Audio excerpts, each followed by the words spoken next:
galera, tudo bem? Bom dia a todos, sejam bem-vindos ao primeiro vídeo deste sábado. Eu já começo aqui lançando essa no colo de vocês. Quando o Lula fez aquelas acusações absurdas contra Israel, tanto lá na Etiópia quanto aqui no Brasil, ele dobrou a aposta ontem, ele caiu na maior contradição da vida dele. Eu sei que parece muita coisa, né? Alguns vão dizer que é sensacionalismo, outros vão afirmar que é clickbait, mas não.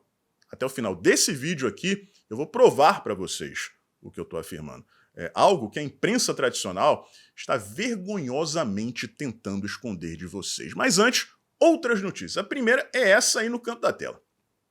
Veja só, a gente está falando aqui da Bela Megali, tá? Jornalista do Globo.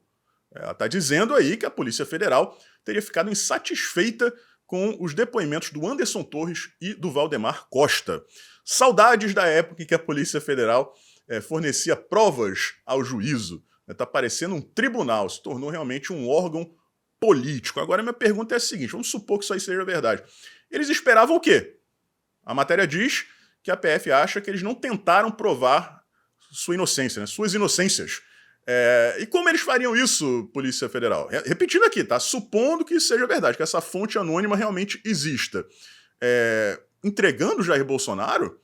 Para que eles entregassem o Bolsonaro teria que ter feito alguma coisa.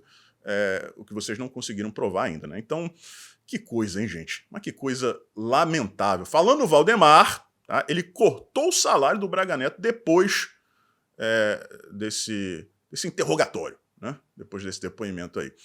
Braga Neto, que foi candidato a vice-presidente da República na chapa do Jair Bolsonaro pelo PL e, inexplicavelmente, teve seu salário cortado pelo presidente do partido. Inexplicavelmente, mais ou menos, né? Mas vamos pular essa parte. Outra colunista do Globo, lançando mão de suas fontes fantasmas, disse que o silêncio de militares causou estranheza. Né?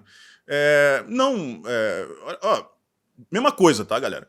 A gente não tem como cravar aqui que isso é verdade, porque isso é um modus operandi da imprensa há 40 anos no Brasil. Eles querem falar alguma coisa, inventam alguma fonte aí e pronto. Aí, quando fica provado que é mentira ou nada acontece, eles podem dizer, olha só, a culpa não é minha, a culpa é de quem falou. Mas quem falou? A sigilo da fonte. Então, ninguém leva a culpa.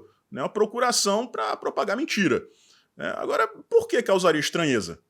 Se você não tem acesso aos autos, se você está sendo acusado de um monte de coisa que vem de uma delação que você não teve acesso, então você tem que permanecer em silêncio. Isso aí é a coisa mais óbvia do mundo. E falando em fonte fantasma, quem também dobrou a aposta além do Lula foi a coluna Radar da Veja. Eu trouxe aqui para vocês. Eles disseram que estavam preparando a cela para os militares. Né? E a gente viu que isso não aconteceu. Eles nunca mostram nada, não dizem nomes, não mostram as celas. São só alegações jogadas ao vento. Né? Foram desmascarados e agora vieram com essa aí, que estão preparando celas para os golpistas nível 4 estrelas. Radar, a gente está aqui agora, a internet está aqui para desmascarar vocês, para mudar a maneira como o jornalismo é feito nesse país.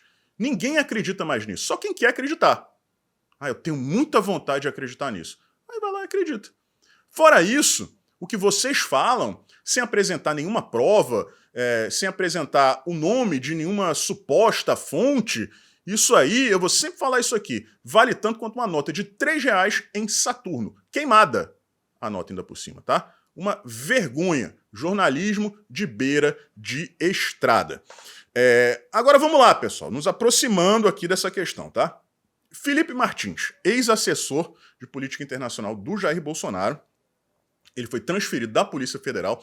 Isso foi divulgado ontem, mas de acordo com a Fabiana Barroso, que tem contato direto com os advogados do Felipe, isso já tinha acontecido uma semana antes. Inclusive antes dele prestar depoimento, tá? Ele foi transferido para uma prisão comum no estado do Paraná, que é o estado de origem dele.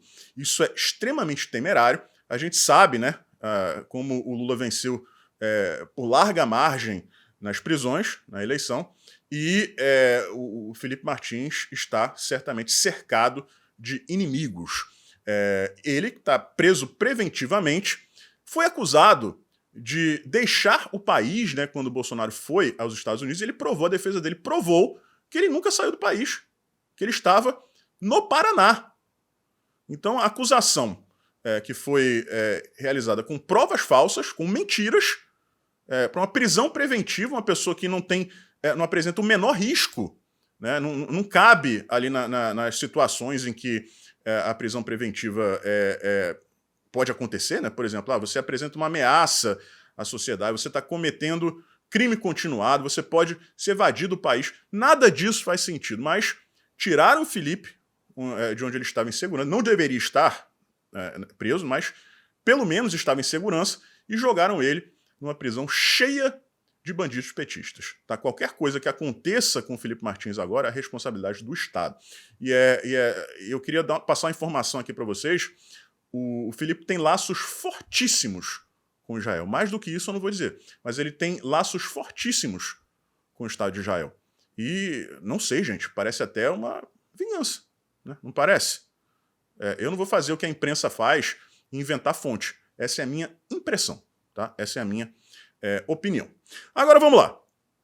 Todo mundo sabe o que o Lula fez quando estava na Etiópia, né? Repetiu as acusações de genocídio contra Israel e foi além. Comparou o que está acontecendo em Gaza com o Holocausto. Comparou Israel a Hitler, tá?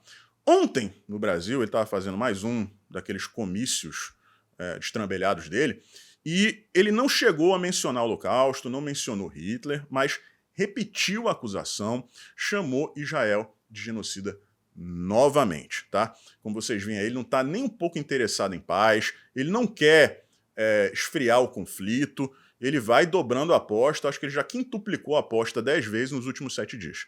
Tá? Então ele quer a briga, ele quer a confusão, é isso que o Lula quer. Só que agora, pessoal, eu vou mostrar para vocês o tamanho da contradição do Lula quando ele faz esses ataques contra Israel. Matéria de novembro de 2021.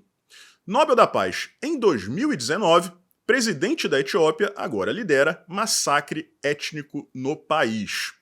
Quando o primeiro-ministro etíope Abiy Ahmed recebeu o Prêmio Nobel da Paz em 2019, ele foi premiado por ser considerado um pacificador da região.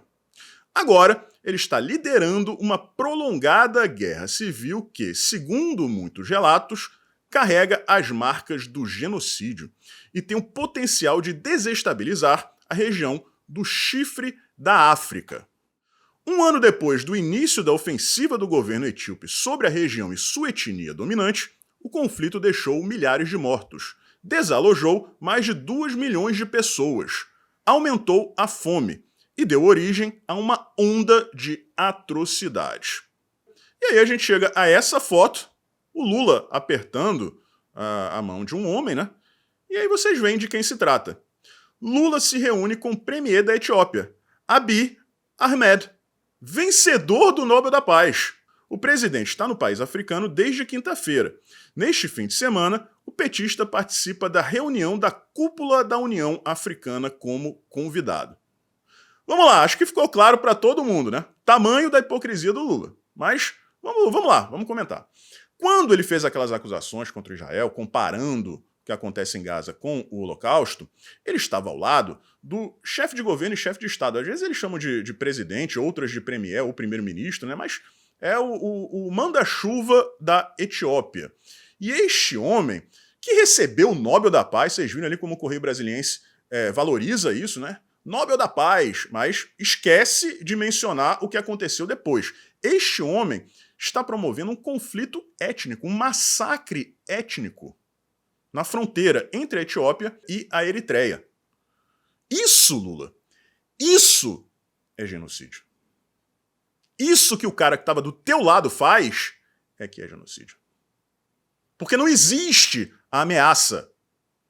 As pessoas que estão naquela região não ameaçam os etíopes. E aí, Lula? O que você tem a dizer? Você não vai falar nada a respeito do Ahmed? Ele é o quê? Um democrata? Ele é um estadista? O que ele é? Ah, não, ele é o Prêmio Nobel da Paz. A mesma coisa que aconteceu, sabem com quem? Com o senhor Barack Obama, que ganhou o Nobel da Paz. Mas quando deixou a Casa Branca, bateu um recorde. Foi o presidente americano que mais soltou bombas no Oriente Médio, em toda a história dos Estados Unidos. Primeiro tu ganha o Nobel da Paz, depois você mata pessoas. E tá aí, o Lula fazendo todas aquelas acusações absurdas contra Israel, ao lado de um cara que é responsável por um massacre muito maior. Números muito piores. E sem uma razão. Não está se protegendo de nada. É literalmente um genocídio. Uma guerra étnica. Tá aí, pessoal. Prometi para vocês. Foi clickbait? Foi sensacionalismo? Ou essa não é a maior contradição da vida desse cidadão? Um forte abraço, a gente se vê por aí.